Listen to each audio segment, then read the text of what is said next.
यहाँ से होता ही भीड़ मेरे से यहाँ अंदर।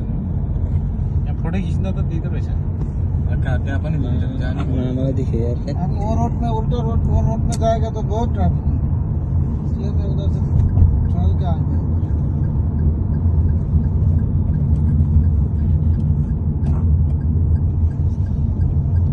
अभी किधर किधर जाना है? वो मॉल अच्छा वाला किधर है? बड़ा मॉल में जाएगा।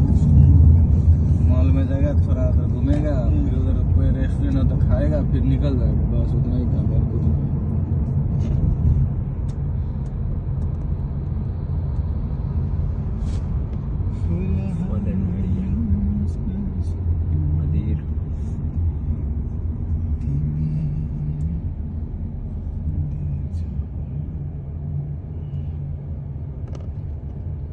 नारायण मॉल।